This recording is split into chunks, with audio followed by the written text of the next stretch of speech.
தைப்பூசத்துக்கான இந்த 48 நாள் விரதம் நானும் தான் எடுத்திருக்கேன். நீங்கள் எல்லோரும் கேட்டிருந்தீங்க கமெண்ட்ஸில் எல்லாருமே. ஆனால் நீங்கள் எப்போயுமே முருகரோட தான் இருக்கீங்க, உங்கள் தலைவரோட தான் இருக்கீங்க அப்படின்னு சொல்லிட்டு உங்களுக்கு எதுவுமே கஷ்டம் இல்லையா? அது வெளியில் ஷேர் பண்ணிக்க முடியாத சில விஷயங்கள் நிறையவே இருக்குது. என்ன தான் தலைவர் கூட இருந்தாலும் தலைவர் முருகன் எந்த அளவுக்கு நமக்காக கஷ்டப்பட்டிருப்பார், எத்தனை போர்கள் நமக்காக தாங்கிட்டு இருந்திருப்பார் நான் உணர முடியுது. இது எத்தனை பேர் முருக பக்தர்கள் உணர்றீங்கன்னு தெரியல. நான் உணர்ந்துட்டுருக்கேன், தினந்தனமும் உணர்ந்துட்டு தான் இருக்கேன். கஷ்டம் வருது, அந்த சோதனைக்கான காலகட்டங்களும் வருது, வெறுப்பு வருது, கோவம் வருது, யாரை பார்த்தாலும் வெறுப்பாக இருக்குது.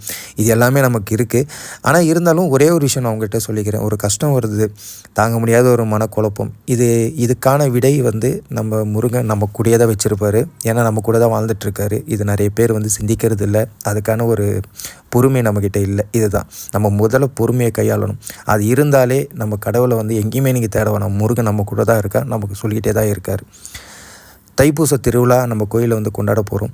நிறைய பேர் கேட்டுட்டு இருந்தீங்க நம்பர் வேணும் அப்படின்னு சொல்லி. என் ப்ரொஃபைல்லேயே நம்பர் இருக்குது. எனக்கு கால் பண்ணுங்கள், எனக்கு வாட்ஸ்அப் பண்ணுங்கள். நான் உங்களை எத்தனை பேர் வரீங்க அப்படின்னு சொல்லிவிட்டு, ஏன்னா நம்ம ஊரில் நிறைய பேர் வராங்க, நீங்கள் எத்தனை பேர் வருவீங்க அப்படின்னு சொல்லிவிட்டு நம்ம ஒரு லிஸ்ட்டு மாதிரி ஒரு மேக் பண்ணி நம்ம ஒரு போட்டுக்கலாம். அதுக்கப்புறம் உங்கள் வாட்ஸ்அப்பில் நான் லொக்கேஷன் ஷேர் பண்ணுறேன். இந்த வீடியோவில் நான் நம்பர் போட்டு விட்றேன். அப்படி இல்லைனா என் ப்ரொஃபைலில் இருக்கும், போய் பாருங்கள். ஏன் இந்த கோயிலுக்கு நான் வர சொல்கிறேன் அப்படின்னு பார்த்தீங்கன்னா, முருகன் இங்கே இருந்து உங்கள் எல்லாரையும் கூப்பிட்றாரு. கண்டிப்பாக நிறைய பேர் சொல்லியிருக்காங்க, அவ்வளோ அற்புதம்